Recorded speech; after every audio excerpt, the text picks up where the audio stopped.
माननीय सदस्य, माननीय अध्यक्ष,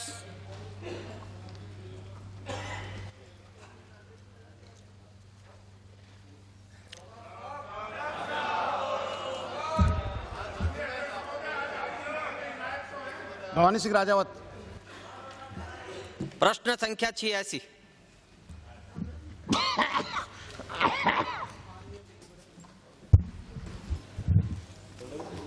खंड 1। प्रदेश में नरेगा योजना के क्रियान्वयन में गत 13 माह में 192 अनियमितता एवं भ्रष्टाचार के प्रकरणों की जानकारी प्राप्त हुई है। जिलेवार विवरण प्रशिष्ट अ पर संलग्न है। खंड 2। हाँ, ये सही है कि भ्रष्टाचार के मामलों में सरकार द्वारा भ्रष्ट अधिकारियों के विरुद्ध पुलिस में गत 13 माह में रिपोर्ट दर्ज कराई गई है, जिसका विवरण परिशिष्ट ब पर संलग्न है। खंड 3। नरेगा में काम कर रहे मजदूरों को किए गए कार्य की मजदूरी का पाक्षिक भुगतान पखवाड़ा समाप्ति के पश्चात 15 दिवस में किया जाता है।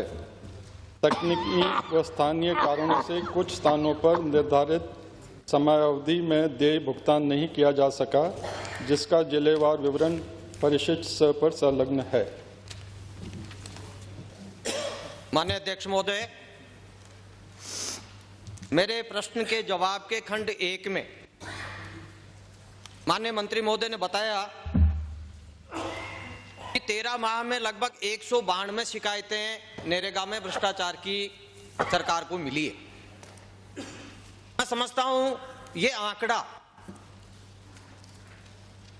न केवल सदन को गुमराह करने वाला है, बल्कि राजस्थान की जनता की आंखों में धूल झोंकने वाला है। क्योंकि जिस पैमाने पर नरेगा में भ्रष्टाचार की शिकायतों को लेकर समाचार पत्र रंगे हुए आ रहे हैं पिछले 13 महीने से, उस पैमाने पर यह आंकड़ा बहुत कम है। खंड 2 में माननीय मंत्री महोदय ने जहां जहां एफआईआर दर्ज हुई और उसका ब्यौरा जो मुझे दिया है, उसमें लगभग 156 एफआईआर दर्ज हुई है नरेगा में भ्रष्टाचार को लेकर। मेरा पूरक प्रश्न के माध्यम से माननीय मंत्री महोदय से निवेदन है कि मुझे यह बताने की कृपा करें कि 156 में से कितनी एफआईआर में तो एफआईआर लग गई, कितने मामलों में न्यायालय में चालान पेश हुए, और अगर कहीं सजा भी हुई हो भ्रष्टाचारियों को तो वो भी सदन को बताने की कृपा करें। और कई मामलों में राजनीतिक दबाव से एफआईआर दर्ज होने के बाद वो मामले सीआईडी को ट्रांसफर कर दिए गए, ये भी बताने की कृपा करें। और इसके साथ ही माननीय अध्यक्ष महोदय, मुझे सूची देखकर बहुत दुख हुआ। मैंने पूरी सूची में देखा कि एफआईआर किस किस के खिलाफ दर्ज हुई, तो अधिकांश मेट है, रोजगार सहायक है, सरपंच है। सदस्य, मेरा माननीय मंत्री महोदय से प्रश्न पूछिए। अध्यक्ष महोदय, मैं प्रश्न को लेकर ही उसी के संदर्भ में पूछ रहा हूं, अलग से की आवश्यकता नहीं, सीधा प्रश्न पूछ लीजिए। मैं सीधा ही पूछ रहा हूं। मेरा मंत्री महोदय से निवेदन है कि इन मेट, रोजगार सहायक, सरपंच के अलावा भ्रष्टाचार के बड़े मामले इस राजस्थान की धरती पर पिछले 13 महीने से हुए, उसमें बड़े अधिकारी भी हैं, आईएएस भी हैं, आरएएस भी हैं। क्या उन अधिकारियों के खिलाफ भी कहीं एफआईआर दर्ज हुई है? माननीय मंत्री जी, ये बताने की कृपा करें। तीसरा, खंड 3 का तो मैं जो भुगतान को लेकर मामला है, माननीय अध्यक्ष महोदय, ये भी गंभीर मामला है। मुझे संतोष है कि बहुत जिलों में समय पर भुगतान हो रहा है, लेकिन कई जिले ऐसे हैं जैसे सिरोही है, 13 महीने से कई पंचायतों में भुगतान नहीं हुआ। क्या कारण है, क्यों नहीं भुगतान समय पे नहीं हुआ, ये बताने की कृपा करें।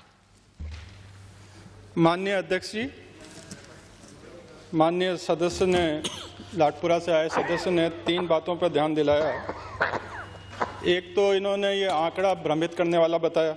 माननीय अध्यक्ष जी, मैं आपकी जानकारी में लाना चाहूँगा कि सरकार को कोई आंकड़े छुपाने में कोई तथ्यों को दबाने में कोई रुचि नहीं है।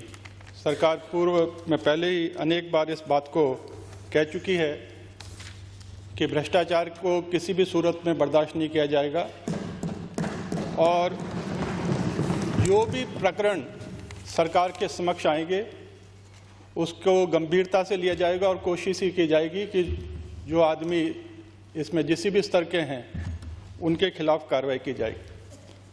सदस्य ने इस बात पर भी चिंता जाहिर करी कि इसमें छोटे छोटे स्तर के लोगों को उनके खिलाफ कार्रवाई करी जा रही है और यह सही है कि इसमें अधिकांश लोग बाग जिन पर कार्रवाई हो रही है वो मैट और निचले स्तर के कर्मचारी हैं, मगर जिस स्तर की गलती सामने आती है उसी स्तर के लोगों पर कार्रवाई होती है।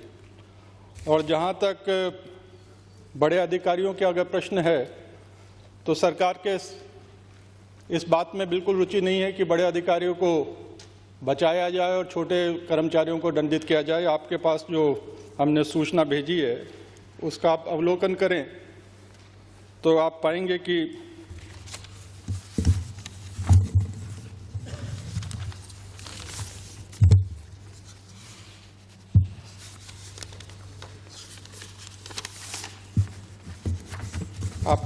इसमें जो है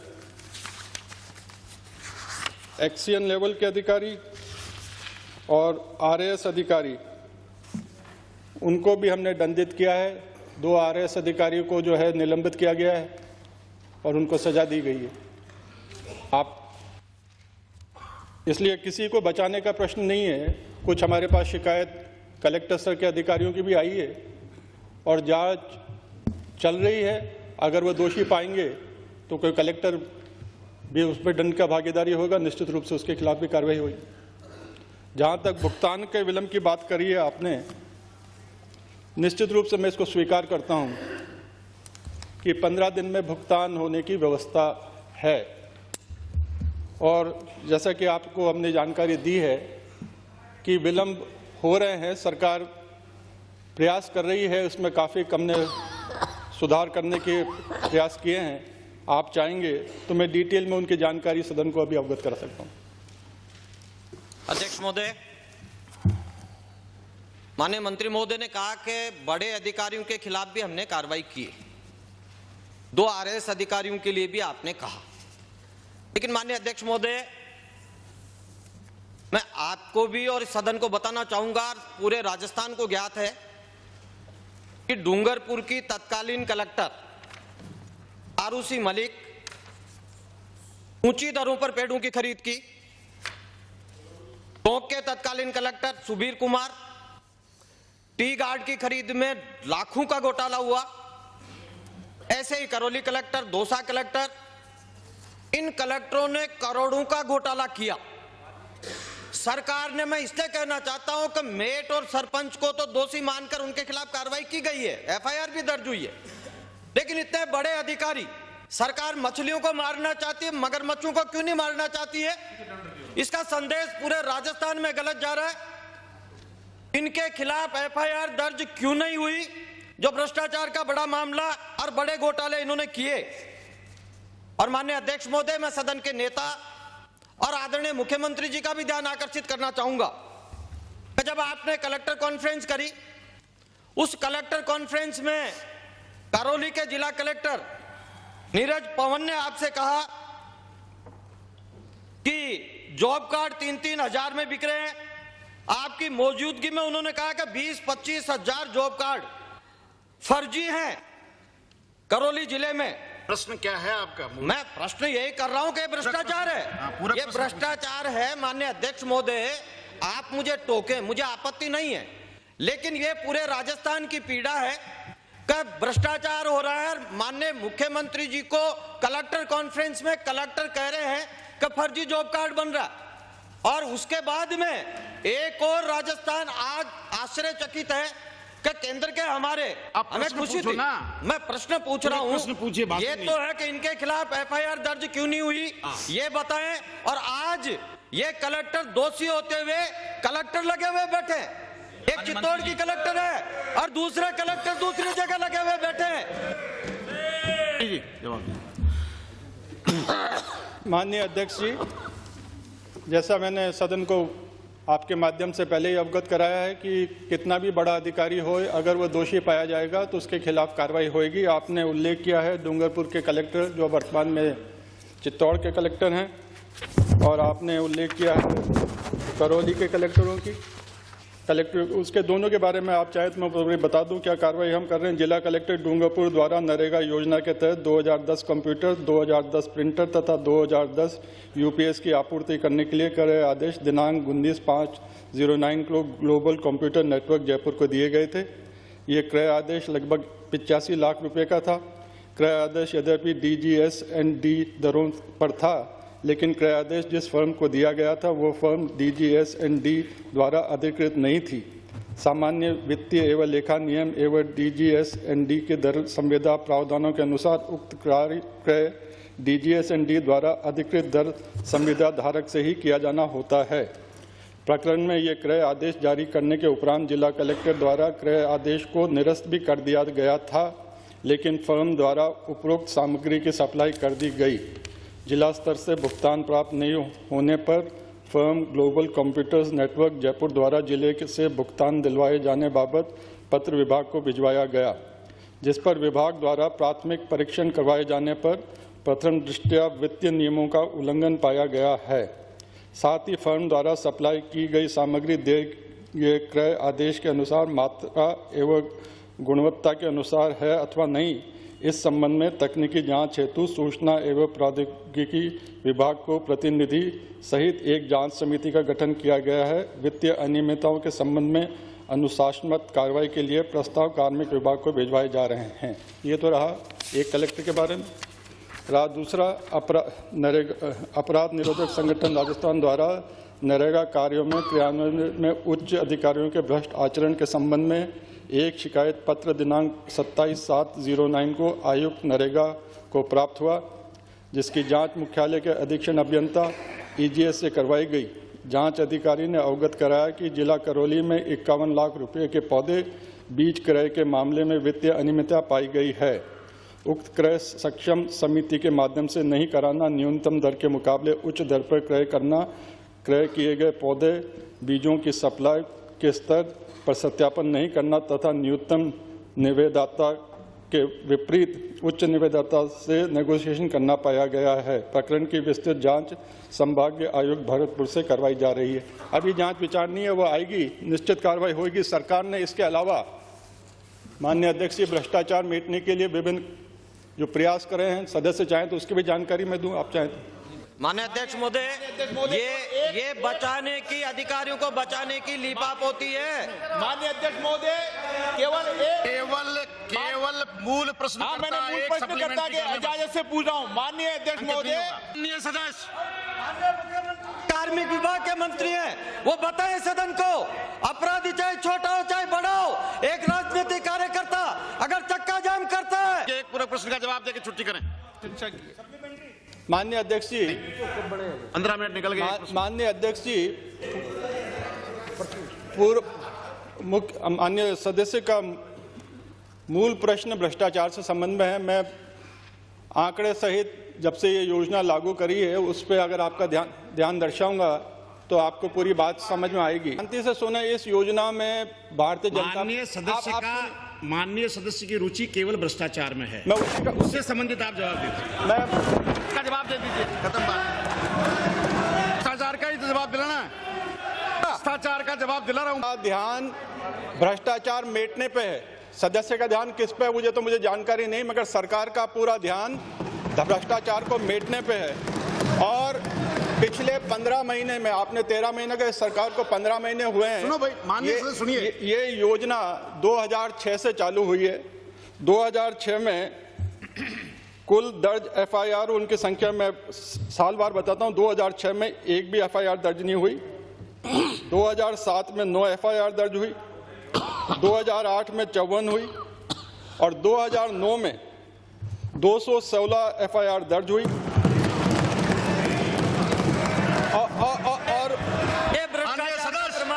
माननीय सदस्य जवाब आने दीजिए, जवाब तो आने दीजिए। आप जवाब ही नहीं सुनेंगे। आप सुनिए, जवाब सुनिए। और अभी तक 28 FIR दर्ज हुई है। कुल FIR 307 अभी तक, FIR लगाई संख्या 69, कोर्ट में चालान 91,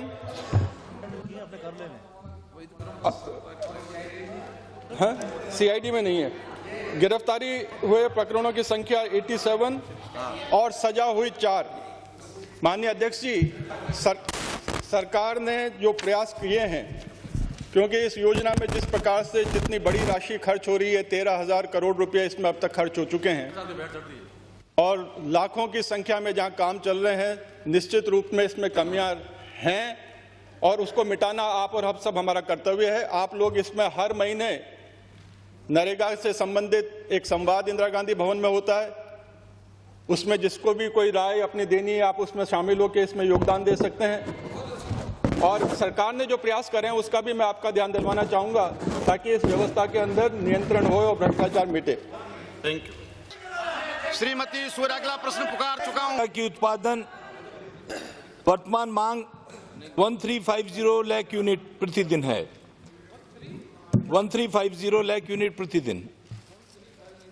मांग के सापेक्ष विद्युत की उपलब्धता औसतन 1050 लाख यूनिट प्रतिदिन है एवं लगभग 250 लाख यूनिट प्रतिदिन विद्युत अनुबंध के अंतर्गत क्रय की जाती है और 50 लाख यूनिट ओवरड्राफ्ट से प्राप्त की जाती है।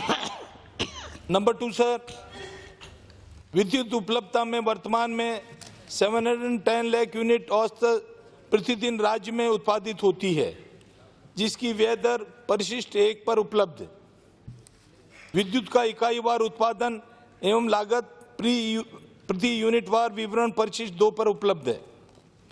नंबर 3 सर, राज्य में निगम द्वारा सेंट्रल सेक्टर एलोकेटेड कोटा एवं राज्यों से खरीदी गई विद्युत का विवरण परिशिष्ट 3 व 4 पर उपलब्ध है। नंबर 4 सर, विद्युत वितरण के दौरान छीजत के अनुपात का निगमवार वर्ष 2009-10 दिसंबर 2009 तक का विवरण निम्न प्रकार है। Jaipur discom 20.36, Ajmer discom 28.54, Jodhpur discom 24.72। Sir, ये एवरेज राज्य का औसत 24.20 है। विद्युत वितरण छीजत को 20% से नीचे लाने हेतु विद्युत वितरण तंत्र में सुधार किए जा रहे हैं। इसके अंतर्गत उच्च वोल्टेज विद्युत वितरण को बढ़ावा दिया जा रहा है। कृषि कनेक्शनों के लिए छोटे छोटे ट्रांसफार्मर कुओं के पास लगाए जा रहे हैं तथा प्रति ट्रांसफार्मर अधिकतम 1 या 2 कनेक्शन दिए जा रहे हैं। इस प्रकार 2,92,000 छोटे ट्रांसफार्मर लगाए गए हैं ट्रांसफार्मर। इसी प्रकार ग्रामीण क्षेत्रों में घरेलू कनेक्शनों के लिए सिंगल फेज के छोटे ट्रांसफार्मर्स लगाए जा रहे हैं। अब तक 1,56,000 ऐसे ट्रांसफार्मर्स लगाए जा चुके हैं। इसके अतिरिक्त बिजली चोरी के प्रभावी रोकथाम के लिए राज्य में 34 थाने स्थापित किए गए हैं जो निरंतर कार्य कर रहे हैं। उक्त प्रयासों के फलस्वरूप माननीय अध्यक्ष महोदय, छीजत में कमी की उपलब्धि निगमवार निम्न प्रकार से है। माननीय अध्यक्ष महोदय, 2004-05 में जयपुर डिस्कॉम का छीजत 37.7 था जो दिसंबर 09 में घटकर 20.36 रह गए। माननीय अध्यक्ष महोदय, अजमेर डिस्कॉम में 4-5 में छीजत 43.58 थी जो दिसंबर 9 में घटकर 28.54 रह गई। माननीय अध्यक्ष महोदय, जोधपुर डिस्कॉम में TND लॉसेस 42.38 थे जो घटकर अभी 09 में 24.72 हो गए। राज्य भर का औसत माननीय अध्यक्ष महोदय जो 045 में 41.10% था वो घटकर 24.20% हो गए सर। नंबर 5 सर, ये सही है कि राज्य में सौर प्रकाश, सौर तापीय ऊर्जा एवं पवन ऊर्जा से विद्युत उत्पादन की प्रचुर संभावना है। राज्य सरकार द्वारा राज्य में विद्युत उत्पादन के वैकल्पिक स्रोतों से विद्युत उत्पादन को बढ़ावा देने हेतु एक नीति गैर परंपरागत ऊर्जा स्रोतों से विद्युत उत्पादन को बढ़ावा देने की नीति 2004 जारी की हुई है। वर्तमान में इन स्रोतों के माध्यम से विद्युत उत्पादन निजी एवं सार्वजनिक क्षेत्र द्वारा इस नीति के तहत किया जा रहा है। इस क्षेत्र में अनुसंधान इत्यादि का कार्य सीवेट एवं MNRI द्वारा करवाया जा रहा है। राज्य सरकार द्वारा अनुसंधान पर इस समय कोई राशि व्यय नहीं की जा रही। पूर्व में विंड मॉनिटरिंग स्टेशन पर राज्य सरकार द्वारा 3,42,556 राशि की व्यय की गई थी। वर्तमान में पवन ऊर्जा, बायोमास ऊर्जा एवं सौर ऊर्जा के माध्यम से स्थापित इकाइयों की सूची परिशिष्ट 5, 6, 7 पर उपलब्ध है। पवन ऊर्जा एवं बायोमास से उत्पादित ऊर्जा का निगमवार विवरण परिशिष्ट 8 पर उपलब्ध है। सौर ऊर्जा से उत्पादित वितरण का वितरण परिशिष्ट 9 पर उपलब्ध है।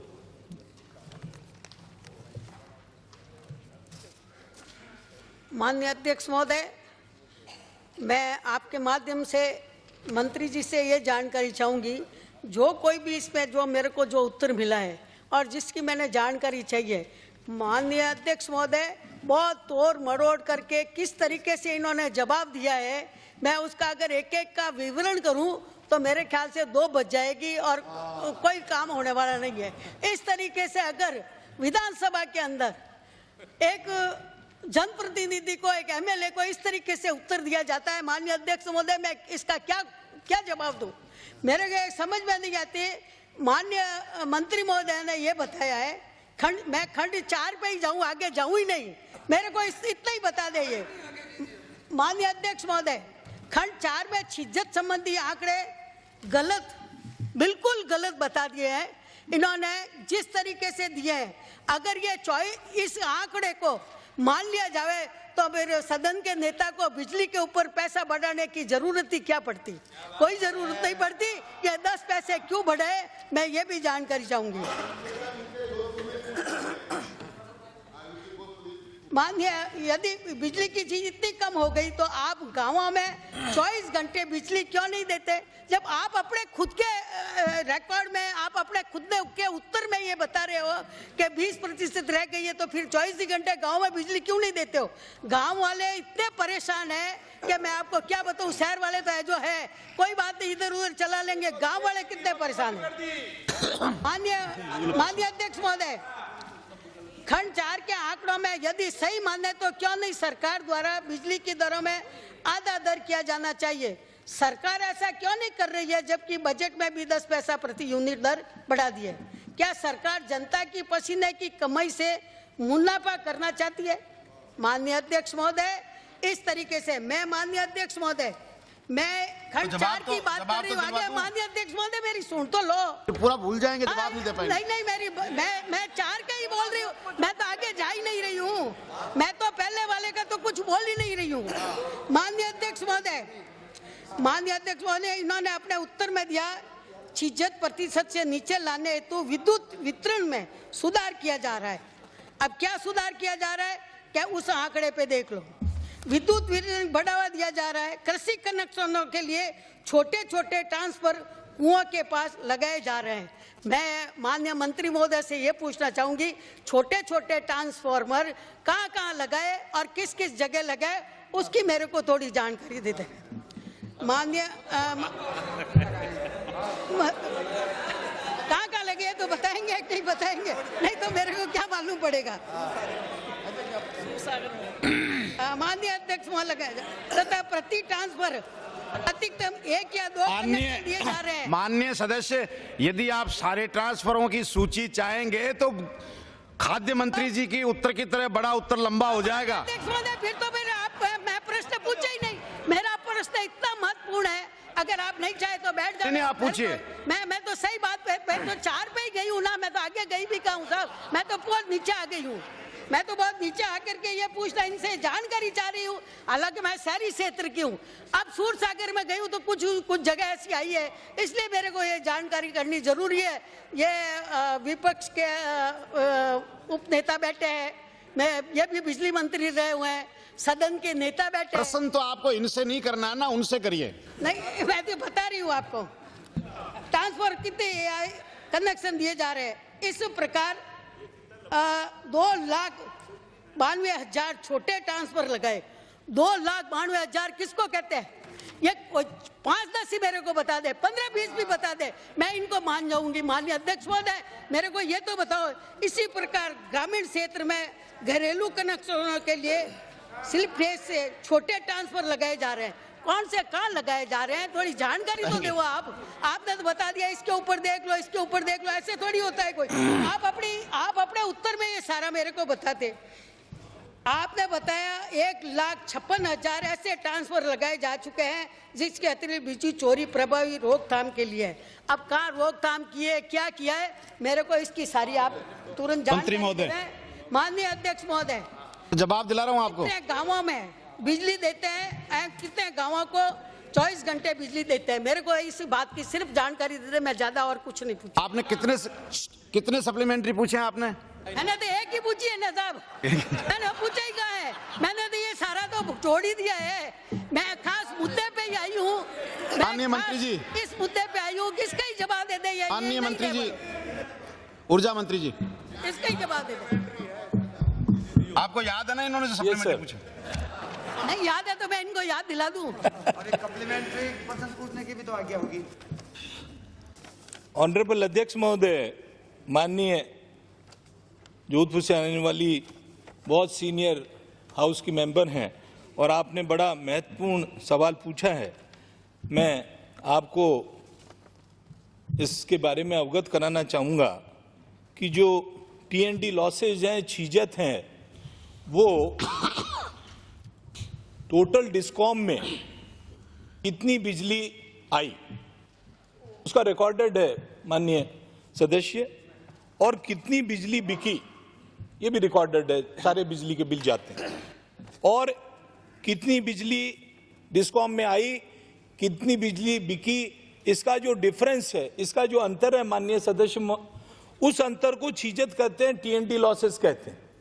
अब ये सारा रिकॉर्डेड है। दूसरा, प्रतिवर्ष इसमें डिस्कॉम अपनी बड़ाई दिखाने के लिए माननीय सदस्य कोई झूठे आंकड़े नहीं दे सकता, क्योंकि इसके ऊपर हमारा रेगुलेटरी कमीशन, हमारा यहाँ नियामक आयोग है, और प्रतिवर्ष नियामक आयोग अखबार में ये डिफरेंस ऑफ द जो डिफरेंस आया, आपकी टोटल इलेक्ट्रिसिटी कितनी आई, टोटल कितनी खर्च हुई, उसका जो अंतर है, उसके आंकड़े नियामक आयोग निरंतर प्रतिवर्ष अखबार में देता है और इसकी हियरिंग करता है।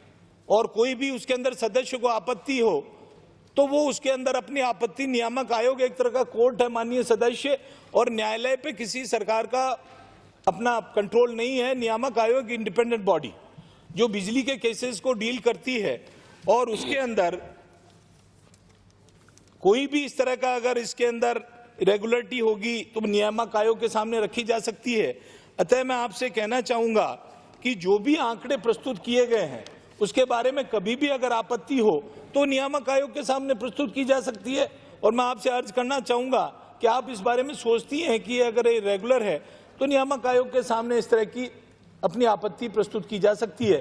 तो मैं समझता हूं कि जो एक उसका उत्तर था नियामक आयोग द्वारा, तो वो एक फाइनल डिसीजन है। मूल प्रश्नकर्ता माननीय अध्यक्ष महोदय, मैंने इनसे जानकारी चाहिए ट्रांसफार्मर कहाँ लगा रहे हैं, उनका इन्होंने कुछ जवाब नहीं दिया है। माननीय अध्यक्ष महोदय, मैं जो जानकारी चाहूँ वो तो जानकारी मेरे को देवे, फिर कोई भी दूसरे MLA साहब पूछना चाहे तो पूछे। विधायक आकाश, ऐसे थोड़ी चलेगा साहब, जो मेरे को जानकारी चाहिए वो आप जानकारी दे। और आपने छीजत बताई है, उस छीजत का मैं ये चाहती हूँ अगर बाहर का कोई भी इंजीनियर आकर के इसका सर्वे करे तो पता चलेगा क्या हो रहा है। और माननीय अध्यक्ष महोदय, माननीय अध्यक्ष महोदय, मेरे को इसका उत्तर मिलना आती है। आपको ही तो दिला रहा हूँ, वो पीछे खड़े हुए थे उनको। माननीय अध्यक्ष महोदय, माननीय अध्यक्ष महोदय, मैं ये भी चाहूंगी जयपुर विद्युत में निगम में कितने करोड़ के लाभ चल रहा है, ये भी चाहूंगी। माननीय अध्यक्ष महोदय, मेरे को कोई बात नहीं, चलो ये पर्ची धरी नीचे, बोलो, मैं खुद ही बोल जाऊंगी। माननीय अध्यक्ष महोदय, मेरे को तो आप 2-4 जो मैंने सवाल पूछे हैं उनका मेरे को उत्तर दिला दे। आपको ये सवाल का जवाब प्रश्नकर्ता को अलाउ लगाए और कितनी जगह पे लोगों ने नहीं लगाने दिए या लगाने दिए, ये सारी भी जानकारी मेरे को दो। मंत्री जी।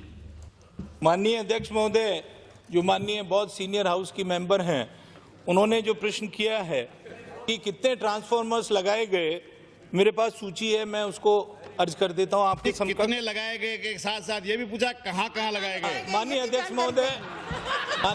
महोदय, 2 लाख जो माननीय अध्यक्ष महोदय जो 2,92,000 ट्रांसफार्मर लगाए गए, अगर मैं एक एक ट्रांसफार्मर का डिस्क्रिप्शन करूंगा, मैं सर आपके ऑनर में कंपैक्टेड उसका आपको उत्तर माननीय सदस्य को दे रहा हूं। माननीय सदस्य, जोधपुर डिस्कॉम के अंदर 3 फेज के 8,897 ट्रांसफार्मर लगाए गए। जोधपुर शहर मैं जोधपुर उसकी जिले की बात कर रहा हूँ, जिले वाइज कर रहा हूँ। डिस्कॉम में तो आपके 11 जिले हैं और उसमें आपके सिंगल फेज के इंस्टॉलेशन। जोधपुर में तो मामा को ब्यार माँ पुरस्कारी जोधपुर में लगा ले सर। वो तो क्या कर सकते हैं, काम करता है मुख्यमंत्री जी। माननीय तिवारी जी, आपको ऐतराज है जोधपुर में लग गए तो? मुझे ऐतराज नहीं, मैं कह रहा हूँ कि मामा को तो ब्याह और माँ पुरस्कारी तो फिर अपने बेटे को जिमाए। जितने काम लिख के देता है मुख्यमंत्री साहब। अध्यक्ष महोदय, सिंगल फेज ट्रांसफार्मर जोधपुर जिले में 5,053 लगाए गए। जोधपुर डिस्कॉम का हिस्सा है माननीय अध्यक्ष महोदय जालौर में 11,683 फेज लगाए गए, 3,375 सिंगल फेज लगाए गए। पाली में अध्यक्ष महोदय 1,149 लगाए गए 3 फेज, 4,220 सिंगल फेज लगाए गए। सिरोही में माननीय अध्यक्ष महोदय 6,589 लगे सिंगल फेज, 3,189 लगे। और बाड़मेर में अध्यक्ष महोदय 1,468 स्वीकार किए, 408 सिंगल फेज लगे। जैसलमेर में अध्यक्ष महोदय 4,464 लगे और जैसलमेर में अध्यक्ष महोदय 146 लगे, 408 सिंगल फेज लगे। बीकानेर में अध्यक्ष महोदय 4464 3 फेज, 1051 सिंगल फेज 3 फेज था पहला। हनुमानगढ़ में अध्यक्ष महोदय आप जोधपुर की बता दो, जोधपुर क्या तो जोधपुर टोटल जोधपुर अपना जो डिस्कॉम है उसमें माननीय सदस्य 3 फेज 48,307 लगे, सिंगल फेज 29,725 लगे। अध्यक्ष महोदय से सारा जवाब आ गया। माननीय अध्यक्ष महोदय संतुष्ट है डिटेल से? माननीय अध्यक्ष महोदय वो तो संतुष्ट है, बहुत संतुष्ट। अध्यक्ष महोदय आप जवाब आ गया। अध्यक्ष महोदय, आपके माध्यम से मंत्री महोदय से जानना चाहूंगा कि सरकार ने घोषणा की कि गाँव में 24 घंटे बिजली मिलेगी। आपने कहा कि 5,000 से कम आबादी के गाँव में 10 घंटे बिजली मिल रही है। मैं मंत्री महोदय से जानना नहीं, ये इसी से संबंधित है। 10 घंटे बिजली जिनको दे रहे हैं उनको 24 घंटे सरकार के वायदे के अनुसार कब तक देने का इरादा रखती है सरकार? अलग नहीं है अध्यक्ष महोदय, इसी में दिया है कि 5,000 से कम की आबादी के हजारों 30,000 गाँव में कब तक? मंत्री जी ने ये बताया है कि 2004-5 के अंदर 41% छिजत थी। मेरे पास जो विभाग के आंकड़े हैं 42.5% 2003-2004 में थी। उसके पश्चात हमने जो 8,475 फीडर 4,000 करोड़ रुपए लगा के इस छिजत को हम 25% पे ले आए। अभी ये औसतन बता रहे हैं कि 24% छिजत है, मतलब 1.25 साल के अंदर खाली 1% छिजत ही कम कर सके। पहली चीज। दूसरी चीज, जो माननीय सदस्य बात कर रहे हैं कि 36,000 गांव को हम बिजली दे रहे थे, हम 20 घंटे से अतिरिक्त। अब कितने गांव को मिल रही है बिजली? आखिर में एक चीज और पूछना चाहूंगा मंत्री जी से कि जो सुपर ट्रांसफार्मर लगे हैं, आपके प्रश्न के जवाब में आपने लिखा है कि 2,92,000 सुपर ट्रांसफार्मर आपने लगाए हैं। लगने शेष कितने हैं? नंबर 1। नंबर 2, सिंगल फेज के आपने 1,56,000 ट्रांसफार्मर लगाए हैं। एक सिंगल फेज के अब लगने कितने शेष हैं? जब तक ये पूरे नहीं लगेंगे छिजत कम नहीं होगी। अध्यक्ष महोदय, माननीय अनुमति से माननीय मंत्री महोदय जानना चाहूंगा कि आपने अपने उत्तर के खंड 1 के अंदर खुद ये माना है कि आपके पास जो विद्युत उपलब्धता है वो मांग के अनुरूप नहीं है।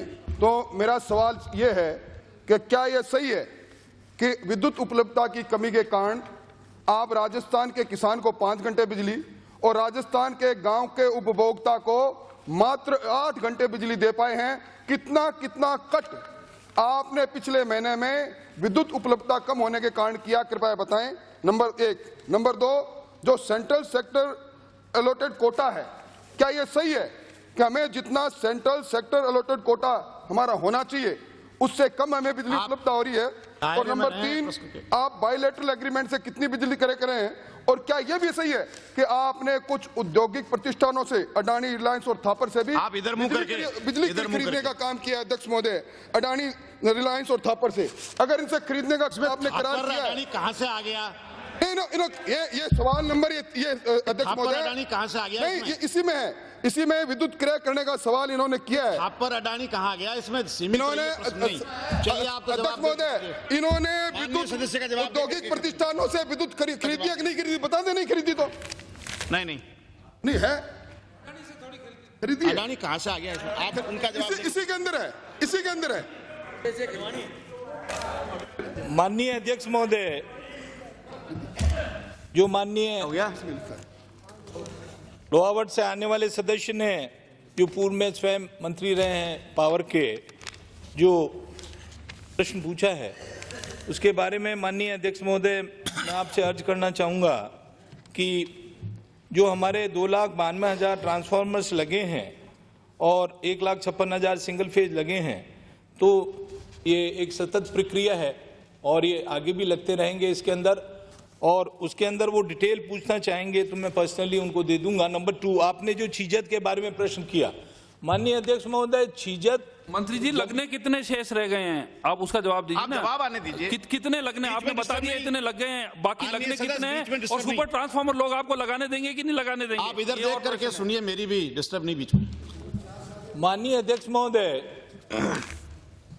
रिगार्डिंग ये जो अपने कृषि कनेक्शन के बारे में, जो पुराने हमारे ट्रांसफार्मर्स थे, जो पुराने कृषि कनेक्शन थे, वर्तमान में तो जो कृषि कनेक्शन हमने दिए, उसके अलावा जो पुराने हमारे कृषि कनेक्शन थे उसके अंदर भी हम जो पुराने एक जगह ग्रुप के अंदर ट्रांसफार्मर्स लगे हुए थे, एक ट्रांसफार्मर से 10-10, 20-20 कनेक्शन थे, उसको हम शॉर्ट करके माननीय अध्यक्ष महोदय उनको एक अच्छी वोल्टेज की बिजली मिले, इसलिए 1 और 2 में कन्वर्ट कर रहे हैं।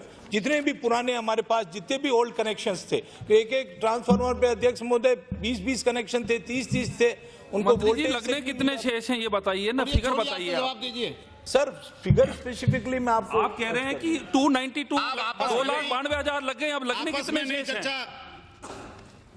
व्हाट इज द बैलेंस मैं आपको उपलब्ध करा दूंगा सर। आपस में चर्चा नहीं, मैं उपलब्ध करा दूंगा सर, बाकी बैलेंस इज लॉन्ग।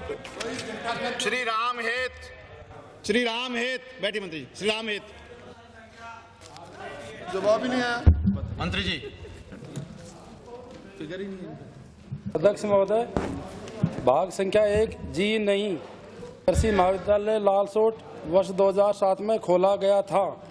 भाग संख्या 2 जी नहीं, कृषि महाविद्यालय लालसोट दौसा में डीन का पद स्वीकृत नहीं है। महाविद्यालय को चलाने हेतु एक वैकल्पिक व्यवस्था के अंतर्गत सहआचार्य को नोडल ऑफिसर कम विशेष अधिकारी की जिम्मेदारी सौंपी गई है। नोडल ऑफिसर कम विशेष अधिकारी के पदनाम को शैक्षणिक परिषद एवं प्रबंध मंडल की स्वीकृति के पश्चात डीन पद से नामित किया गया है। भाग संख्या 3 कृषि महाविद्यालय लालसोट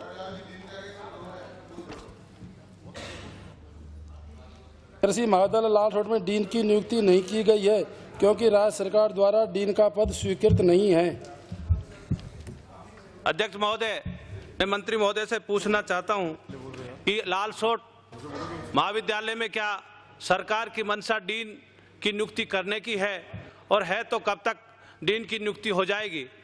इसी में एक बात आपके माध्यम से सदन के ध्यान में लाना चाहता हूं कि एग्रीकल्चर यूनिवर्सिटी बीकानेर और उसके एग्रीकल्चर महाविद्यालय लालसोट हो, इन विश्वविद्यालयों पर और कॉलेजों पर सरकार का ध्यान बिल्कुल नहीं है। कृषि प्रधान राजस्थान में प्रश्न क्या है? प्रश्न यह है कि क्या डीन की नियुक्ति सरकार करने की मंशा रखती है क्या? अध्यक्ष महोदय, लालसोट कॉलेज 2008 में खोला गया था। उसके संचालन हेतु नोडल ऑफिसर के रूप में वहाँ एसोसिएट प्रोफेसर की नियुक्ति की गई थी। जैसे ही कॉलेज रेगुलर स्थिति में आएगा और वहाँ पर पीजी की व्यवस्था होगी, डीन का पद स्वीकृति लेकर सैंक्शन कर दिया जाएगा। ठीक है, थैंक यू। दूसरा एक मिनट, सूरज भान, दूसरा श्री सूरज भान, श्री सूरज भान, प्रश्न संख्या 89 नहीं बनाना चाहते। अध्यक्ष महोदय, जी हाँ, आगामी वित्तीय वर्षों में सामुदायिक स्वास्थ्य केंद्र राजगढ़ की शैय्याओं में वृद्धि करने के प्रयास किए जाएंगे। माननीय अध्यक्ष महोदय, मैं हमारे माननीय मुख्यमंत्री जी का आभार प्रकट करूंगा कि मेरा प्रश्न का उत्तर आने से पहले इस शैय्याओं की बढ़ोतरी कर दी गई है। बहुत बहुत धन्यवाद। कृपया क्वांटिटी और बता दें मंत्री जी। अब्दुल सगीर खां, संख्या 1007 सीरियल नंबर 90। कृपया शांति रखें। कृपया अगला प्रश्न, मंत्री जवाब दे रहे हैं। विराज जवाब, धन्यवाद दे दिया उन्होंने, आप बीच में क्यों? धन्यवाद लेने वाला राज्य, धन्यवाद देने वाला राज्य, आप बीच में। जी हाँ, वक्फ बोर्ड का आर्थिक प्रबंधन शांति वक्फ बोर्ड द्वारा ही किया जाता है, उसमें राज्य सरकार का कोई हस्तक्षेप नहीं होता। पढ़ दीजिए मंत्री जी, प्रश्न पढ़ दीजिएगा प्लीज। राज्य सरकार के समक्ष कोई योजना विचाराधीन नहीं है। जी हाँ, वक्फ संपत्तियों पर किए गए अतिक्रमणों को हटाने के लिए वक्फ अधिनियम 1995 में प्राप्त विधिक प्रावधान है। अलग से कोई विशेष योजना बनाने की कोई विचार नहीं है। अध्यक्ष जी, आपके माध्यम से मैं मंत्री जी से पूछना चाहूंगा कि वक्फ प्रॉपर्टीज पर अतिक्रमण के कुल कितने केसेस विभिन्न न्यायालयों में लंबित हैं? The total number of cases pending in different courts. और वक्फ इन केसेस में इन्वॉल्व वकीलों की फीस नहीं दे पाई है, उसका टोटल अमाउंट 31 जनवरी 2010 तक कितना है? हिंदी में ही बोला है। अध्यक्ष महोदय, माननीय सदस्य का मूल प्रश्न नीतिगत है, जो स्पष्ट रूप से उनको उत्तर दिया गया है। वक्फ बोर्ड की हालत नाजुक है, इसमें कोई शक नहीं। और आज तक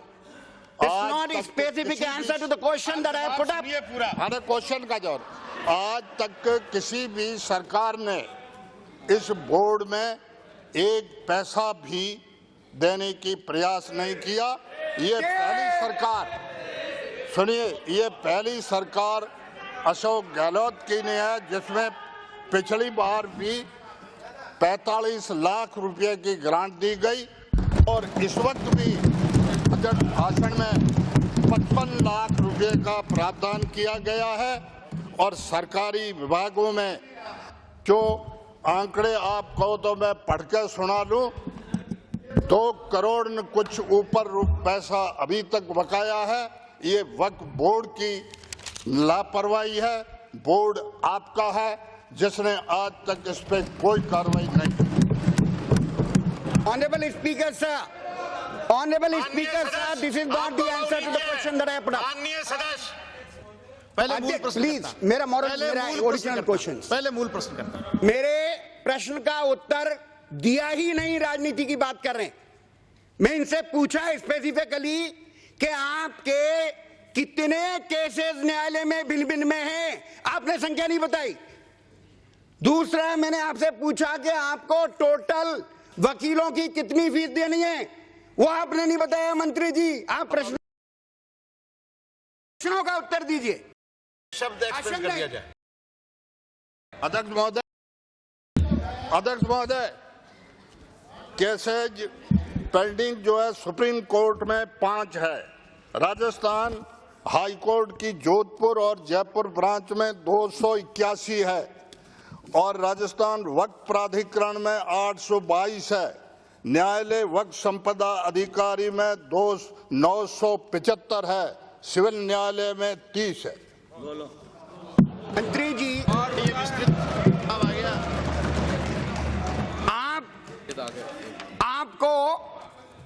अध्यक्ष महोदय, आपके माध्यम से मंत्री जी से मैं ये पूछना चाहूंगा कि मंत्री जी आपके पास misappropriation, mismanagement and corruption की कोई भी शिकायतें आपको इस 15 महीने में प्राप्त हुई हैं? यदि हां, तो आपने क्या कार्रवाई की? हमारे यहाँ पर कोई खास शिकायत नहीं हुई है।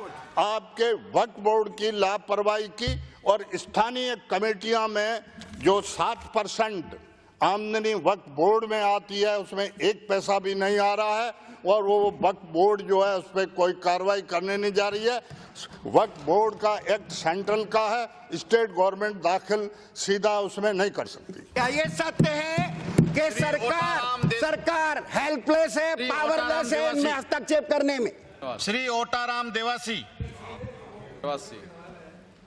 श्री राधेश्याम गंगानगर। आदरणीय मुख्यमंत्री जी बैठे हैं। श्री राधेश्याम गंगानगर। राधेश्याम जी, एक मिनट।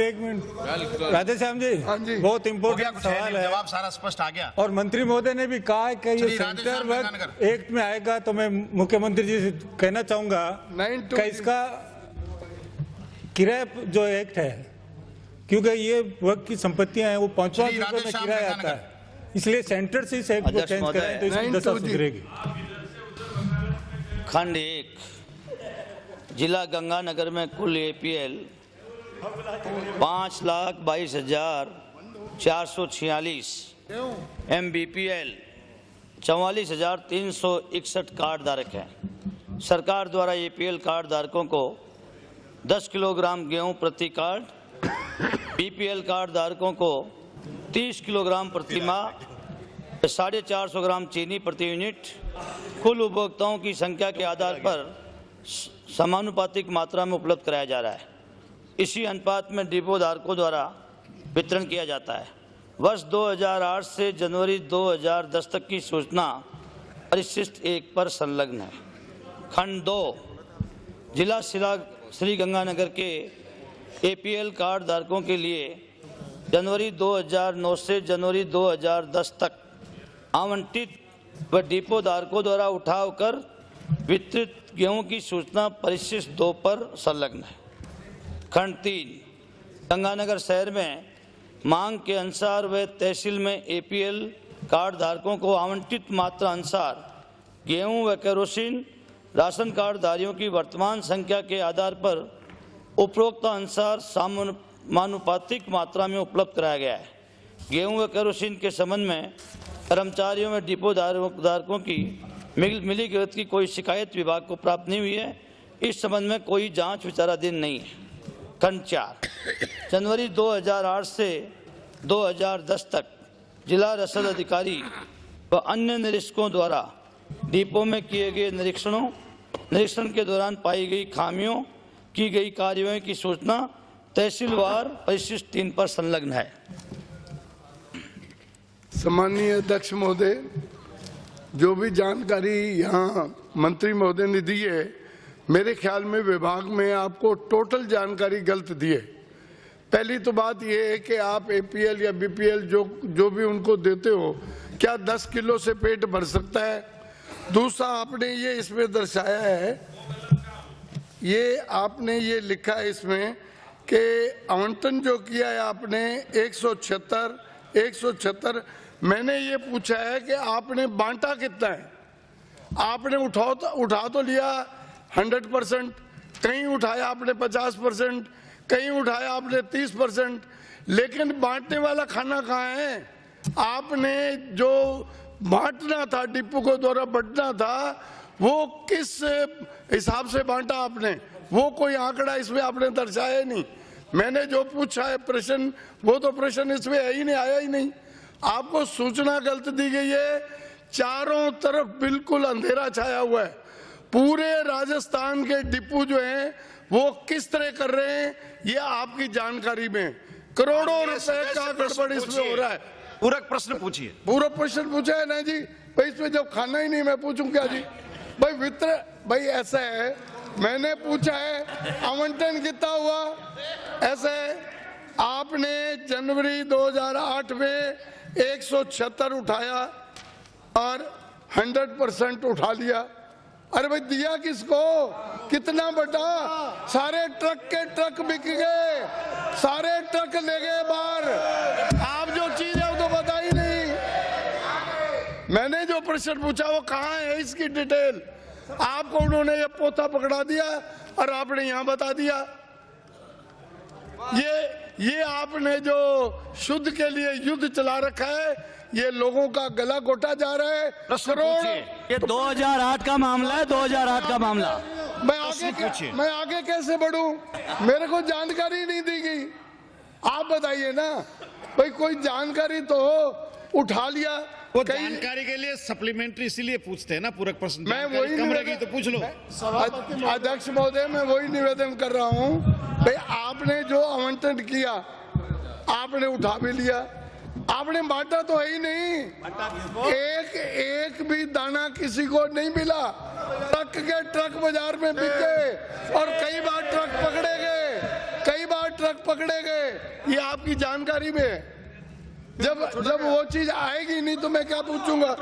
अच्छा, और कई जगह आपने 350 2008 को उठाया, उसके अगेंस्ट उठाया 350 अलॉट हुआ, 150 उठाया, 42% 86 आपने उठा लिया। तो कितना दिया? पहले तो उठाया कैसे कम आपने? ट्रकों से। जब आपको ऐसे है, जब आपको अलॉट तो हुआ 10,000 मैट्रिक टन, आप उठा रहे हो 5,000। पहले तो उसका कारण बताओ, 5,000 क्यों उठाया?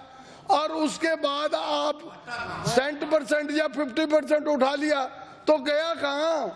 बांटा किसको आपने? सबसे बड़ा प्रश्न इस बात का है। जवाब दे रहे हैं मंत्री जी। अध्यक्ष महोदय, माननीय सदस्य ने आपको जानना कल बता दिया था, फिर भी आप संतुष्ट नहीं हो कि 2008 में 176 केवल आवंटन हुआ गेहूं, मैट्रिक टन 176 मैट्रिक टन गेहूं आवंटन हुआ और उठाव 176 मैट्रिक टन किया। अध्यक्ष महोदय, मैं ये निवेदन करना चाह रहा हूं, गंगानगर से आने वाले माननीय सदस्य ने, ये जो गेहूं है गंगानगर में 2008 में, अध्यक्ष महोदय खाली वो सब बता रहा हूं, 2008 से शुरू कर रहा हूं। अध्यक्ष महोदय 2008 बात करिए, पूछा इन्होंने। मेरा मूल प्रश्न ये है कि वितरित किसको किया वो तो बताओ, आगे मैं बताऊंगा आपको। हाँ, नाम है तो बता रहा हूँ। कितनी अध्यक्ष महोदय इसमें पोल है, ये सारा हाउस हैरान हो जाएगा। पहले वो तो बताओ।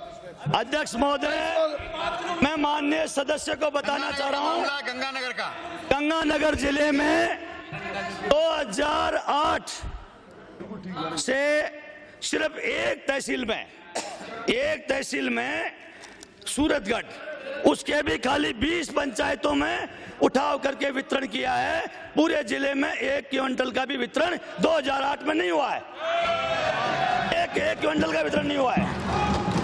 इसी तरह 2009, 2008, 2009, 2010 सब बता रहा हूँ। मैं ये पूछ रहा हूँ आपसे, जिला श्री गंगानगर में कुल कितने APL BPL कार्ड धारक हैं? सरकार द्वारा उन्हें वितरण मान से प्रति कार्ड कितना वितरित किया है, कितना दिया है? वो तो आपने इसमें दिया ही नहीं। भाई जब तक आपका ये मालूम नहीं होगा, आपने अलॉट कर दिया गवर्नमेंट ने, और माननीय सदस्य आपको निवेदन कर रहा हूं, एक तहसील में 20 गांव के अलावा कहीं एक क्विंटल गेहूं भी का वितरण नहीं हुआ है, न उठा हुआ है। 2008 में आवंटन ही नहीं हुआ। मैं आपके अध्यक्ष महोदय 2008 की बात करते हैं, तकलीफ हो रही है माननीय सदस्यों को। आपकी व्यवस्था गड़बड़ है। मैं आप पर 2008 की बात तो सुनना ही नहीं चाहते। आपकी व्यवस्था गलत है। अध्यक्ष महोदय, मंत्री महोदय बहुत बड़ी बड़ी बातें करते हैं। अध्यक्ष महोदय, गरीबों को वहाँ पर राशन में गेहूं नहीं मिल रहा है। पूछा गया है और माननीय सदस्य को राशन के अंदर 10 किलो से 5 किलो अध्यक्ष महोदय, इनके राज में सारे गरीबों को गेहूं खा के प्रश्न लगा रहे, गेहूँ खा गए। शर्मानी सी अध्यक्ष महोदय, 2.5 रुपया ज्यादा। सारे गेहूं इनके राज में खा गए। पूरी कालाबाजारी हो गई, माल उनके पास गया नहीं, उठाया। हमारा राज है, उससे बता दूं। सारा राज है, उससे बता दूं। टोटल खा गए। जवाब दे रहे हैं। कोई चीज जवाब कहाँ देंगे? अध्यक्ष जवाब महोदय, इनके पास है ही नहीं।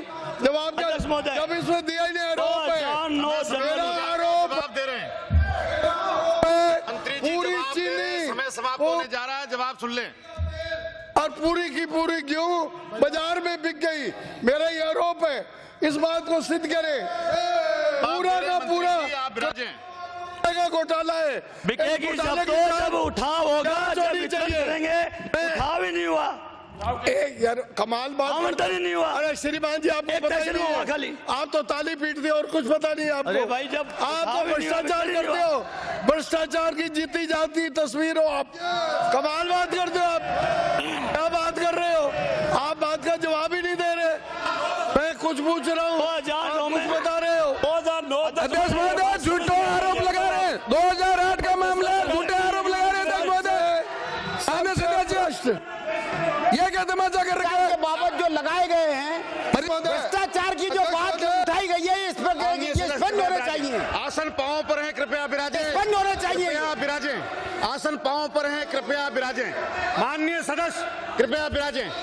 कृपया विराजें। पार्लियामेंट अफेयर्स मिनिस्टर साहब कुछ कह रहे थे। मैं ये निवेदन कर रहा हूं, सुना नहीं इसलिए कि कल भी हाउस की प्रोसीडिंग्स देखी, बगैर किसी सबूत के, बगैर किसी नोटिस के हर कोई आदमी जो है आरोप लगाने के लिए तैयार हो जाता मंत्रियों के खिलाफ, जबकि नियमों के विरुद्ध है ये।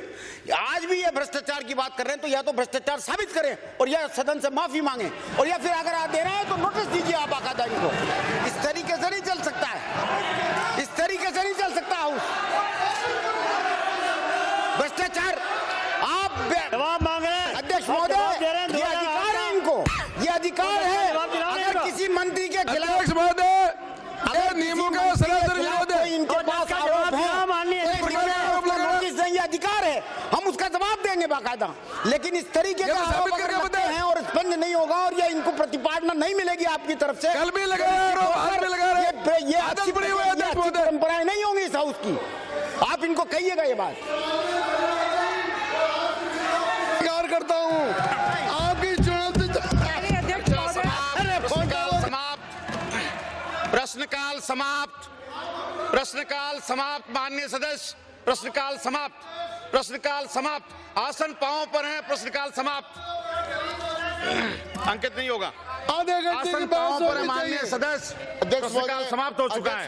अध्यक्ष महोदय, I am on A point of privilege. अध्यक्ष महोदय, बहुत प्रिविलेज, विशेषाधिकार, और माननीय मुख्यमंत्री जी बैठे तो ठीक रहेगा। अध्यक्ष महोदय, मैं आपके सामने एक बहुत महत्वपूर्ण प्रश्न प्रस्तुत कर रहा हूं। नहीं, कोई आरोप नहीं है। ये प्रश्न मैं न तो किसी पर स्कोर करने के लिए लगा रहा हूं, ये प्रश्न न तो मैं किसी पर स्कोर करने के लिए लगा रहा हूं, न मैं ये प्रश्न किसी प्रकार की मानहानिकार के रूप में उठा रहा हूं। मैं सदन की परंपराओं के रूप में और माननीय मंत्रियों से और मुख्यमंत्री जी से किस प्रकार की गलती करा दी जाती है, जिससे हम सारे जो सदन के माननीय सदस्य हैं उनके अधिकार का हनन होता है, और इसलिए मैंने नियमों के अंतर्गत आपके पास ये बात भेजी है। अध्यक्ष महोदय, आर्टिकल 202 भारत के संविधान का है।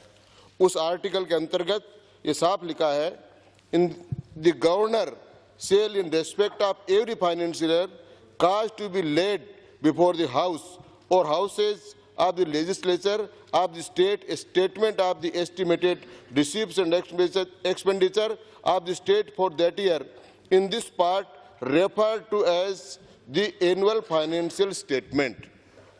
और तो राज्यपाल महोदय ने अनुच्छेद 202 के अंतर्गत, जिसका राजस्थान के विधानसभा में 138 नियम आपने बनाया है, आय व्यय, उसमें स्पष्ट आपने उल्लेख किया है कि प्रत्येक वित्तीय वर्ष के संबंध में राज्य का वार्षिक वित्तीय विवरण या प्राकलित आय और व्यय का विवरण, जिसे इसके पश्चात आय व्यय कहा जाएगा, सदन में ऐसे दिन उपस्थापित किया जाएगा जैसा कि राज्यपाल महोदय निर्देश दें। आर्टिकल अनुच्छेद 202 और अनुच्छेद 204, अनुच्छेद 204 है जिसमें अपने अप्रोप्रिएशन बिल लाते हैं और सदन स्टेट के कंसोलिडेटेड फंड से पैसे निकालने के लिए राज्य सरकार को अधिकृत करता है। इस संबंध में कोई भी परिवर्तन और परिवर्धन विधानसभा के अंदर ही किया जा सकता है। अध्यक्ष महोदय, राज्यपाल महोदय के आदेश पर आर्टिकल 202 के अनुसरण में और नियम 138 के अंतर्गत 9 तारीख को दिनांक 9 मार्च 2010 को चैत्र कृष्ण नवमी विक्रम संवत 2066 को माननीय मुख्यमंत्री जी, जो राज्य के वित्त मंत्री भी हैं, ने अपना बजट का भाषण आयव्यय भाषण सदन के पटल पर रखा। उसके पैरा नंबर 201 में कहा, सभी राज्यों के वित्त मंत्रियों की एम्पावर्ड कमेटी द्वारा वेट के अंतर्गत लोवेस्ट टैक्स रेट 5% रखने की अभिशंसा की गई है। अन्य राज्यों में भी यह दर 5% कर दी गई है। अतः हमारे राज्य में भी इस टैक्स रेट को 4% बढ़ाकर 5% किया जाना प्रस्तावित है। अध्यक्ष महोदय, सबसे पहले तो राजस्थान की विधानसभा में कोई मंत्री या मुख्यमंत्री या सदस्य सारे सदन को गुमराह करने के लिए नियमों के विपरीत कोई बात कहे, उसके लिए किसी की जिम्मेदारी तो होगी। जबकि आपको मैं पढ़कर सुनाता हूं भारत सरकार का आदेश। सीएसटी के अंतर्गत सेक्शन 4 आप सीएसटी, जिसमें यह कहा गया है, इसी में यह कहा है, the tax payable under the law in respect of any sale or purchase of such goods inside the state shall not exceed 4% of the sale or purchase price thereof। और उसकी लिस्ट उन्होंने जारी की है। पेडी, राइस, व्हीट, ज्वार, बाजरा, मेज, रागी, condom, कुकटी, barley, कोल etcetera etcetera. ये 14 वस्तुएं ऐसी हैं जिन पर राज्य सरकार 4% से ज्यादा टैक्स नहीं लगा सकती। इस सदन में इसका उल्लंघन करके माननीय मुख्यमंत्री के मुंह से कहलवाया गया कि 4% से बढ़ाकर 5% कर दिया गया है। यह सदन को गुमराह करने वाला और सदन के विशेषाधिकार का हनन है। अध्यक्ष महोदय, एक बात ही की। इसके बाद में अध्यक्ष महोदय, जब यहां पर चर्चा हुई तो चर्चा के बाद में कल एक और उससे बड़ी गलती की, और वो गलती ये की गई कि उसके बारे में एक संशोधन जारी किया। संशोधन क्या किया कि इसको घटाकर for the existing expression tax, इसको घटाकर इन्होंने कह दिया declare goods excluding pulses as specified in section 14 of the central sales tax act 1956, और उसमें घटाकर उन्होंने उसको 4% वापस कर दी। 4% करने में विभाग से फाइल चली, मुख्यमंत्री जी के पास फाइल गई, और फाइल जाने के बाद में मुख्यमंत्री से दस्तखत कराए गए, और दस्तखत कराने के बाद में प्रेस को जारी कर दिया। इसको मैं सदन के पटल पर रखा गया। मैं अध्यक्ष महोदय, इसमें 2 बड़े प्रश्न आपके सामने उपस्थित कर रहा हूं। पहली बात यह है कि इस विधानसभा में यह नियम है, मैं 2 मुद्दे पर ज्यादा लंबा चौड़ी बात नहीं करूं। 2 मुद्दों पर आपके सामने निवेदन करूंगा। आप इस सारा सदन और इसकी मर्यादाओं के रक्षक आप हैं, हम सब आपके आज्ञा के पालन में। अध्यक्ष महोदय, 2 प्रकार के काम होते हैं। एक होता है सदन चलते समय सदन के किसी मामले की महत्वपूर्ण घोषणा। इसके बारे में 3 बड़ी बड़ी रूलिंग है, मैं उनको बोलकर आपके सामने, आप सब जानते हैं। ये बार बार पीजी मावलंकर साहब से लेकर, आयंगर साहब से लेकर, रामनाथ जी मिर्जा से लेकर, हरिशंकर जी बारोड़ा से लेकर आप तक सभी माननीय सदस्यों ने व्यवस्था की है कि सदन चलते समय कोई भी विशेष घोषणा सदन के बाहर नहीं की जानी चाहिए। और लास्ट रूलिंग है, उसमें कहा गया है, उसके बाद ये कहा गया है कि इसके बाद सरकार इस प्रकार का कोई भी काम नहीं करेगी। ये इस महत्वपूर्ण घोषणा को सदन के बाहर की गई, यह भी सदन के विशेषाधिकार का है। इसको तो अध्यक्ष महोदय इतना कहकर आप कह सकते हैं कि सरकार आइंदा नहीं करेगी, लेकिन अध्यक्ष महोदय हमारे मुझे क्या कहना है, ये आप कैसे कहलवा रहे हो? हाँ, तो मैं कहूंगा बाद में। हाँ कहेंगे आप, लेकिन दो माननीय अध्यक्षों ने पहले ऐसा कहा, इसलिए मैं कह रहा हूँ। और फिर कुछ मैं अधिकार रखता हूँ, तोड़ से आप ये कह दूंगे, आप ये कह दो तो क्या दिक्कत है अध्यक्ष महोदय? अध्यक्ष महोदय, लेकिन इससे मैं दूसरा मामला इसको पेश कर रहा हूँ। यह सामान्य घोषणा की बात, रोड में स्ट्राइक हो गई, स्ट्राइक तोड़ने के लिए आप बाहर घोषणा कर दो, आप कह देंगे। यह फाइनेंशियल मैटर है, वित्तीय मामला है। वित्तीय मामला राज्य विधानमंडल के अलावा वित्तीय मामला की कहीं हो ही नहीं सकती। राज्य सरकार आदेश जारी करके नहीं कर सकती कोई काम। विधानमंडलों के बारे में बजट जब पेश कर दिया जाता है, उसके बारे में 3 प्रक्रियाएं अपने पास है। 3 चर्चा 3 स्टेज पर होती है। आय व्यय अनुमान पर चर्चा होती है, जो इस समय चल रही है। सेकंड नंबर की डिबेट, अब जब डिमांड करते हैं पारित, उन पर बहस होती है। और तीसरा एप्रोप्रिएशन बिल होता है। आर्टिकल 206 के अंतर्गत, आर्टिकल 256 आपके भारतीय संविधान के आर्टिकल 206 ये साफ कहता है कि एप्रोप्रिएशन बिल के समय जवाब देते समय मंत्री अपने टैक्सों में कम अधिक करने की घोषणा कर सकता है, उसके अलावा नहीं कर सकता। लेकिन आपके आदेश से सदन के अंदर भी आकर कोई बात की जा सकती है। लेकिन इन सब के बावजूद वित्तीय मामले अलग, वित्तीय मामलों का अधिकार केवल मात्र सदन को है। और एक बार जब मुख्यमंत्री जी ने सदन में यह प्रस्तुत कर दिया कि मैं वेट पर दर 4 से 5% बढ़ा रहा हूं, उसके बाद में उसको कम करने का अधिकार माननीय मुख्यमंत्री जी को नहीं था। माननीय मुख्यमंत्री जी ने जो सदन के बाहर ये घोषणा की, वो भारतीय संविधान के अनुच्छेद 203 और 204 का उल्लंघन किया। राजस्थान विधानसभा के प्रक्रियाता नियम 138 से लेकर जो बजट के नियम उनका उल्लंघन किया, वित्तीय मामलों का उल्लंघन किया। और अध्यक्ष महोदय, ये सदन के विशेषाधिकार का खुला उल्लंघन है। और अध्यक्ष महोदय, इस संबंध में 1 नहीं 50 इस प्रकार की बातें हैं। इसलिए मैं अध्यक्ष महोदय आपसे आग्रह करूंगा कि माननीय मुख्यमंत्री जी ने ये जो कार्रवाई की है वो नियमों के विपरीत है, संविधान के विपरीत है, इसके विपरीत है। और इसलिए उनके खिलाफ विशेषाधिकार हनन का, इस सदन के विशेषाधिकार हनन का प्रस्ताव स्वीकार किया जाना चाहिए। और अध्यक्ष महोदय, मैं मांग करता हूं कि मुख्यमंत्री जी को इसके बारे में त्याग पत्र देना चाहिए। उनकी जिम्मेदारी है सदन के सामने। यह सदन मजाक नहीं अध्यक्ष महोदय। आप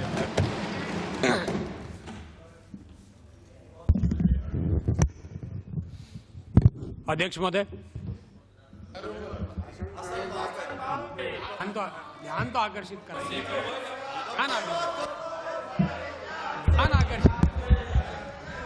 माननीय सदस्य कृपया विराजे। क्या हुआ? सरकार कुछ करना चाहिए क्या? विराजे। सांगानेर से आने वाले माननीय सदस्य ने जो विशेषाधिकार का प्रश्न रखा है, और दातारामगढ़ से आने वाले माननीय सदस्य ने भी इसी संबंध में एक नोटिस दिया है। पूरे प्रकरण को मैं देख करके और इसकी व्यवस्था दी जाएगी। अभी व्यवस्था रिजर्व रख रहा हूं।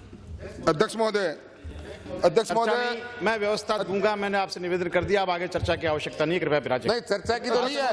अध्यक्ष महोदय, ये चर्चा, ये कोई अध्यक्ष महोदय विराजे, आसन पांव पर है। इस्तीफे की सही डिमांड की गई है। अध्यक्ष महोदय, इस्तीफा देना चाहिए मुख्यमंत्री को। गांधीवादी मुख्यमंत्री है, इनको इस्तीफा देना चाहिए। सदस्य विधानसभा ने बर्लिन जर्मनी में आयोजित इंटरनेशनल ट्रेवल्स ब्रोर्स सेमिनार में ये सदन का अपमान है। और ये आप इसको जब रख के इस बात को आप खत्म करना चाहते हैं। माननीय अध्यक्ष महोदय, अध्यक्ष महोदय, बजट की अनुमति है। अध्यक्ष महोदय, जिस बजट पर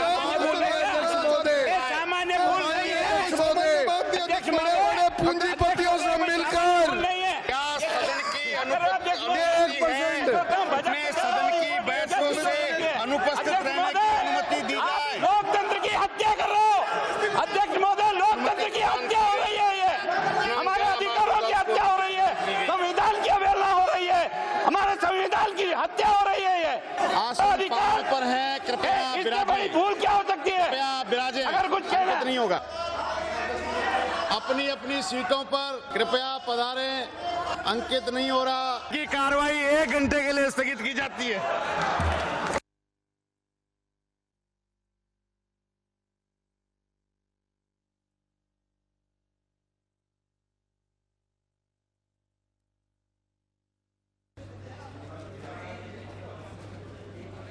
माननीय सदस्य, माननीय सभापति,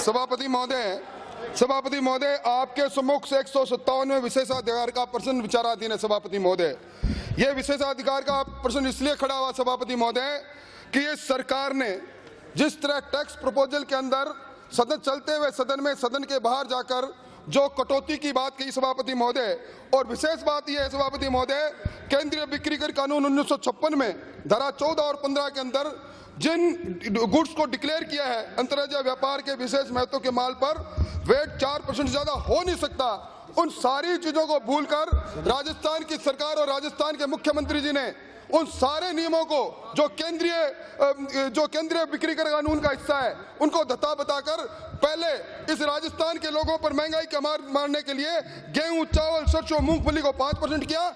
मैं धन्यवाद देना चाहता हूं उदयपुर से आने वाले मान्य सदस्य ने पुरजोर तरीके से सदन के अंदर जब यह बात रखी तो मजबूर होकर घुटने टेक के सरकार ने उन टैक्स प्रपोजल को वापस लिया। पर सभापति महोदय, मैं निवेदन यह करना चाहता हूं कि हम पूछना चाहते हैं, हमारा अधिकार है इस सदन के सदस्य के नाते कि जो टैक्स पहले, जो वेट पहले 5% था जिसको 4% किया गया, उसमें कितना राजस्व इन्वॉल्व है, कितना राजस्व व्यय बढ़ेगा, कितना राजस्व हानि होगी, राजकोष या कोष कितना बढ़ेगा, ये सब जानने का हमारा अधिकार है। यह सदन सर्वोपरि है और इस सदन की मान्य परंपरा है। सभापति महोदय, मैंने कल 2 अध्यक्ष व्यवस्था इस सदन के सामने रखी थी।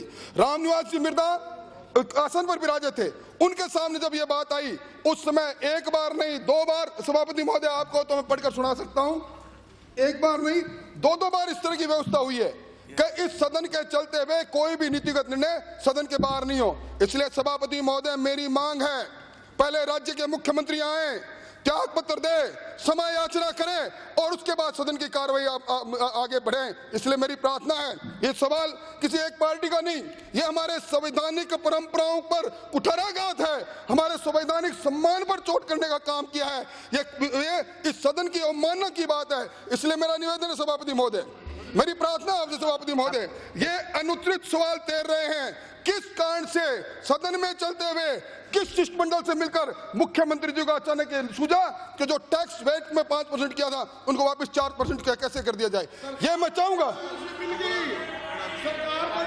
मिल गई। माननीय सदस्य, पहली बात तो ये है कि आप लोग खुद परंपरा से बंधे हुए हैं और मैं भी, इसलिए जब तक परमिशन नहीं ली जाए चेयर की, आप लोगों को सदन के अंदर अपनी बात रखने का हक नहीं है। जहां तक इस संदर्भ में जो बात आ रही है जिसमें बोला माननीय सदस्य ने, I will make it very clear. Honorable Speaker has already given his version that he will get back on this subject. और मैं समझता हूँ आप सबने अच्छी तरह सुना है कि माननीय स्पीकर महोदय ने ये कह दिया है कि इस संदर्भ में वो अपना फैसला व्यवस्था जल्दी देंगे। मैं समझता हूँ अब इस पर बात करने की कोई जरूरत नहीं है, अध्यक्ष इसके बारे में बात करने की कोई जरूरत नहीं है। अध्यक्ष महोदय, ये सवाल केवल राजस्थान की विधानसभा का नहीं है। मैं आपसे विनम्र प्रार्थना करना चाहता हूं कि बजट को पेश करना और बजट के और सत्र के चलते समय, चाहे लोकसभा हो, चाहे राज्यसभा हो, चाहे राजस्थान की विधानसभा हो, बजट से संबंधित किसी भी प्रकार की अगर कोई घोषणा करना चाहे तो सरकार का अधिकार है, इसमें कोई दो राय नहीं, सरकार कम कर सकती है। पर इस सदन में आकर के अपने प्रस्ताव के द्वारा कम किया जा सकता है, हो सकता है, लेकिन इसके बाहर किसी को करने का अधिकार नहीं है। और अगर इस परिपाटी को भी अगर आपने हल्के फुल्केपन से लिया तो मैं आपको यह आगाह कर रहा हूं, यह परिपाटी अगर पड़ गई तो बजट की सेंसिटिविटी खत्म हो जाएगी, बजट का मतलब खत्म हो जाएगा। बजट में सरकार भली पेश तो कर सकती है, लेकिन जब तक हाउस पास नहीं करे इनको 1 रुपया खर्चा करने का अधिकार नहीं मिलेगा। एप्रोप्रिएशन बिल जब तक पास नहीं होता है हाउस में, चाहे आप संख्या में बड़े हो या छोटे हो, लेकिन आखिर ठप्पा तो हाउस का लगता है, उसके बाद ही जाकर के बजट का उपयोग होता है। मैं सोचता हूं कि ये चाहे भूल हुई हो, चाहे जाने अनजाने गलती हुई हो, चाहे किसी भी प्रकार से हुई, ये जिद का सवाल नहीं है, न प्रतिष्ठा का सवाल है, न पक्ष का प्रतिष्ठा का, न विपक्ष का प्रतिष्ठा का। ये एक लोकतांत्रिक व्यवस्था है, इस लोकतांत्रिक व्यवस्था को और आप और हम सब बैठ करके इसको अगर ताकत नहीं देंगे और इसको मजाक में उड़ा देंगे, या हमने पेश किया इसलिए गलत है, आप पेश करते हो जो सही है, या हम जो पेश करते हैं वो सही है और आप गलत है, इस मापदंड में या इस तरह की दीवारों में नहीं बंधिए। कृपा करके, जाने अनजाने गलती हुई होगी, चाहे अधिकारियों ने कराई होगी, कैसे भी हुई होगी, लेकिन आखिर इस सदन का महत्व है, इस सदन में आकर के इन सब समस्याओं का निदान है। अगर आप जल्दी चाहो तो भी प्रस्ताव लेके आ सकते हो, आप एप्रोप्रिएशन बिल पर आकर के अपना निर्णय बदलना चाहो तो आपके अधिकार है। जब बढ़ाने का अधिकार आपका है बजट में, तो घटाने का अधिकार भी आपका है। इस अधिकार को मैं ना नहीं कर रहा हूं, लेकिन इसकी प्रक्रिया है, उस प्रक्रिया को अगर तोड़ करके करेंगे। सभापति महोदय, माननीय सदस्य उदयपुर से आने वाले सदन की सैंक्टिटी की बात कर रहे हैं। पिछले 2 दिनों से इस सदन के अंदर सदन की गरिमा को नुकसान पहुंचाया गया है। की विधानसभा का सवाल नहीं है, ये सवाल है हिंदुस्तान के संविधान में दी हुई व्यवस्थाओं को। और मैं सोचता हूँ माननीय सभापति महोदय, उदयपुर से आने वाले माननीय सदस्य सदन की गरिमा की बात करते हैं। पिछले 2 दिन से सदन के माननीय प्रतिपक्ष के सदस्य हमारे मंत्रीगण पर भ्रष्टाचार के आरोप बिना तथ्य के लगा रहे हैं। कीमत पर कम नहीं होने देंगे। संवैधानिक अधिकार की रक्षा करना हम सब लोकतंत्र के सिपाही। सभापति जी, ये वेट कम करने के खिलाफ है और खुद राजस्थान की जनता को फायदा नहीं पहुंचाना चाहते। इस तरह का इनका व्यवहार है। यदि ये सदन चलाना चाहता है, देखिए, कुछ भी अंकित नहीं हो रहा है। मैं माननीय सदस्यों से एक बार फिर कह रहा हूं, कुछ भी अंकित नहीं हो रहा है। मंत्री महोदय कृपा विराजिए। मंत्री जी आप भी बैठिए, कृपा बैठिए। माननीय सदस्य कृपा बैठिए। आप मेरी बात भी तो सुनिए। आप व्यवस्था देंगे, वो आप सदन के सामने ये कह चुके हैं। फॉर 1 आवर 1 घंटे के लिए सदन स्थगित किया जाता है।